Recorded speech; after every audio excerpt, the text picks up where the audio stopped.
इन्हें भारत से छीना गया और तब से करीब 125 साल तक ये देश से बाहर ही रहे। जो लोग इन्हें भारत से लेकर गए थे, उनके वंशजों के लिए तो ये सिर्फ निर्जीव एंटिक पीस ही थे और इसलिए उन्होंने इन पवित्र अवशेषों को अंतर्राष्ट्रीय बाजार में नीलाम करने का प्रयास किया। लेकिन भारत के लिए तो ये पवित्र रेलिक्स हमारे आराध्य का ही एक अंश है, हमारी सभ्यता का अभिन्न अंग है। इसलिए भारत ने तय किया कि हम इनकी सार्वजनिक नीलामी नहीं होने देंगे। और मैं आज गोदरेज समूह का भी आभार व्यक्त करता हूं। उनके सहयोग से भगवान बुद्ध से जुड़े ये पवित्र अवशेष भगवान बुद्ध की कर्म भूमि, उनकी चिंतन भूमि और उनकी महाबोधि भूमि और उनकी महापरिनिर्वाण भूमि पर वापस लौटे हैं। साथियों, भगवान बुद्ध का ज्ञान, उनका दिखाया मार्ग पूरी मानवता का है और कालातीत है। ये समय में बंधा हुआ नहीं है। ये भाव हमने बीते कुछ महीनों में बार बार अनुभव किया। बीते कुछ महीनों में भगवान बुद्ध से जुड़े पावन अवशेष जिस भी देश में गए, वहां आस्था और श्रद्धा का ज्वार उमड़ आया। थाईलैंड में अलग अलग स्थानों में ऐसे ही पावन अवशेष रखे गए थे। महीने भर से भी कम समय में वहां 40 लाख से अधिक श्रद्धालुओं ने उनके दर्शन किए। वियतनाम में जन भावना इतनी प्रबल थी कि प्रदर्शनी की अवधि बढ़ानी पड़ी। वहां के 9 शहरों में करीब 1.25 करोड़ लोगों ने बुद्ध अवशेषों को नमन किया। मंगोलिया में गंदर मठ के बाहर हजारों लोग घंटों घंटों तक प्रतीक्षा करते रहे। कई लोगों ने सिर्फ इसलिए भारतीय प्रतिनिधियों को छूना चाहा क्योंकि वे बुद्ध की भूमि से आए थे। रूस के काल्मिकिया क्षेत्र में सिर्फ एक सप्ताह में 1.5 लाख से अधिक श्रद्धालुओं ने पवित्र रेलिक्स के दर्शन किए।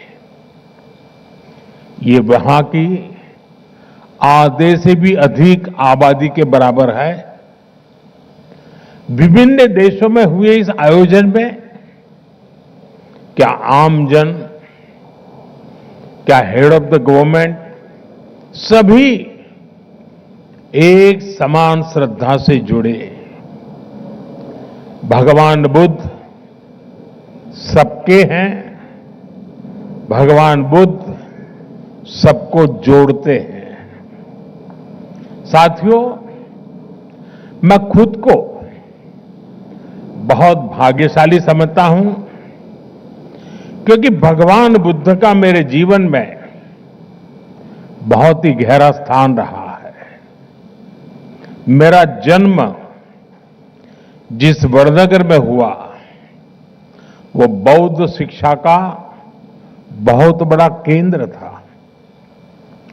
जिस भूमि पर भगवान बुद्ध ने अपने प्रथम उपदेश दिए, वो सारनाथ आज मेरी कर्मभूमि है। जब मैं सरकार के दायित्वों से दूर था, तब भी मैं एक तीर्थ यात्री के रूप में बौद्ध तीर्थ स्थलों की यात्रा करता रहता था। प्रधानमंत्री के रूप में तो मुझे दुनिया भर में बौद्ध तीर्थों में जाने का सौभाग्य मिला है। नेपाल के लुम्बिनी में पवित्र माया देवी मंदिर में नतमस्तक होना अपने आप में अद्भुत अनुभव था। जापान में तोजी मंदिर और किंकाकुजी में मैंने महसूस किया कि बुद्ध का संदेश समय की सीमाओं से भी आगे है। मैं चीन में शियान की बिग बाइल गुंजा पैगोडा में वहां भी गया, जहां से बौद्ध ग्रंथ पूरे एशिया में पहुंचे। वहां भारत की भूमिका आज भी स्मरण की जाती है। मैं मंगोलिया के गंदन मठ में गया तो मैंने देखा कि लोगों की आंखों में बुद्ध की विरासत से कितना जुड़ाव है। श्रीलंका के अनुराधापुरा में जयाश्री मोहाबोधि के दर्शन करना, उस परंपरा से जुड़ने का एहसास था जिसके बीज सम्राट अशोक, भिक्खु महेंद्र और संघमित्रा जी ने बोए थे। थाईलैंड के वाट फो और सिंगापुर के बुद्ध टूथ रेलिक मंदिर की यात्राओं ने भगवान बुद्ध के संदेशों के प्रभाव को लेकर मेरी समझ को और गहराई दी। साथियों, मैं जहां जहां गया, मेरा प्रयास रहा कि मैं भगवान बुद्ध की विरासत का एक प्रतीक वहां के लोगों के बीच में जोड़ करके लौटूं। और इसलिए चीन, जापान, कोरिया, मंगोलिया, मैं जहां भी गया बोधि वृक्ष के पौधे लेकर के गया था। आप कल्पना कर सकते हैं,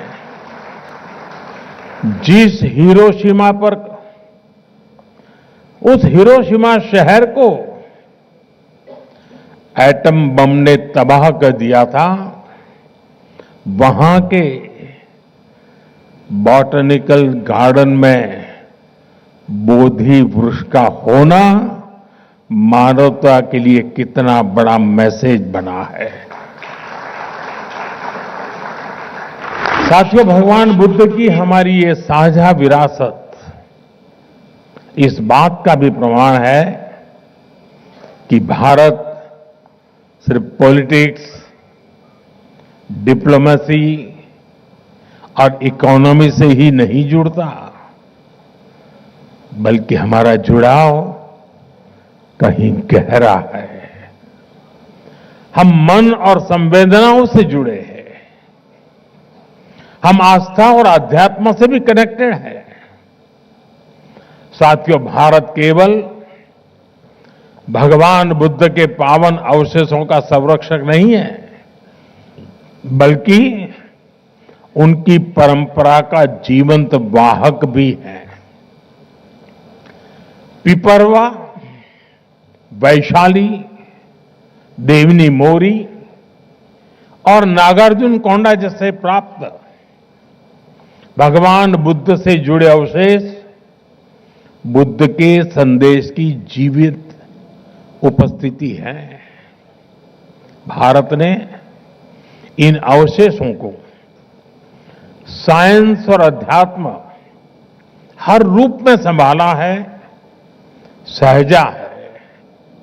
साथियों, भारत का ये भी निरंतर प्रयास रहा है कि दुनिया में बौद्ध विरासत से जुड़े भी स्थान हो, जो भी स्थान हो, उनके विकास के लिए हम यथासंभव योगदान दे सके।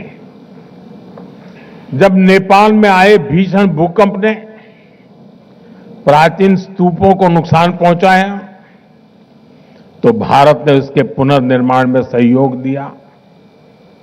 म्यांमार के बागान में आए भूकंप के बाद हमने 11 से अधिक पगोड़ाओं का संरक्षण किया। ऐसे अनेक उदाहरण हैं। भारत में भी बौद्ध परंपरा से जुड़े स्थानों और अवशेषों की खोज और उनके संरक्षण का काम निरंतर चल रहा है। जैसा मैंने आपको पहले कहा, मेरा जन्मस्थान गुजरात का वडनगर बौद्ध परंपरा का एक बहुत बड़ा केंद्र रहा है। मैं जब गुजरात का मुख्यमंत्री था, तब वहां बौद्ध परंपरा से जुड़े हजारों अवशेष मिले थे। आज हमारी सरकार इनके संरक्षण पर भी बल दे रही है और आज की पीढ़ी को इनसे जोड़ भी रही है। वहां एक शानदार एक्सपीरियंशियल म्यूजियम भी बनाया गया है, जो करीब 2500 वर्ष के इतिहास का अनुभव देता है। अभी कुछ महीने पहले ही जम्मू कश्मीर के बारामूला में बौद्ध काल की प्रमुख बुद्धिस्ट साइट का पता चला है। अब इसके संरक्षण का काम तेज किया जा रहा है। साथियों, पिछले 10-11 वर्षों में भारत ने बौद्ध स्थलों को आधुनिकता से जोड़ने का भी प्रयास किया है। बोध गया में कन्वेंशन सेंटर और मेडिटेशन व एक्सपीरियंस सेंटर बनाया गया है। सारनाथ में धमेक स्तूप पर लाइट एंड साउंड शो और बुद्ध थीम पार्क का निर्माण किया गया है। श्रावस्ती, कपिलवस्तु और कुशीनगर में आधुनिक सुविधाओं का निर्माण किया गया है। तेलंगाना के नालगोंडा में एक डिजिटल एक्सपीरियंस सेंटर बनाया गया है। सांची, नागार्जुन सागर, अमरावती, इन सभी जगहों पर तीर्थयात्रियों के लिए नई सुविधाएं विकसित की गई हैं। आज देश में एक बौद्ध सर्किट बनाया जा रहा है, ताकि भारत के सभी बौद्ध तीर्थ स्थलों की आपस में बेहतर कनेक्टिविटी हो और दुनिया भर के तीर्थयात्रियों को आस्था और आध्यात्म का एक बेहतरीन अनुभव मिल सके। साथियों, हमारा प्रयास है कि बौद्ध विरासत सहज रूप से आने वाली पीढ़ियों तक पहुंचे। वैश्विक बौद्ध शिखर सम्मेलन, वैशाख और आषाढ़ पूर्णिमा जैसे अंतर्राष्ट्रीय आयोजन के पीछे यही सोच है। आप सभी जानते हैं कि भगवान बुद्ध के अभिधम, उनकी वाणी, उनकी शिक्षाएं मूल रूप से पाली भाषा में है। हमारा प्रयास है कि पाली भाषा सामान्य जन तक पहुंचे। इसके लिए पाली को क्लासिकल लैंग्वेज का दर्जा दिया गया है। इससे धम्म को, उसके मूल भाव को समझना, इसका हर दर्शक भी इसी प्रेरणा से जुड़ेगा। साथियों, भगवान बुद्ध से जुड़े ये पवित्र रेलिक्स भारत की विरासत है। शताब्दी भर की प्रतीक्षा के बाद ये धरोहरें फिर से भारत लौटी है। इसलिए मैं देश भर के लोगों से भी कहूंगा कि वो इन पुण्य अवशेषों के दर्शन के लिए, भगवान बुद्ध के विचारों से जुड़ने के लिए एक बार यहां अवश्य आएं।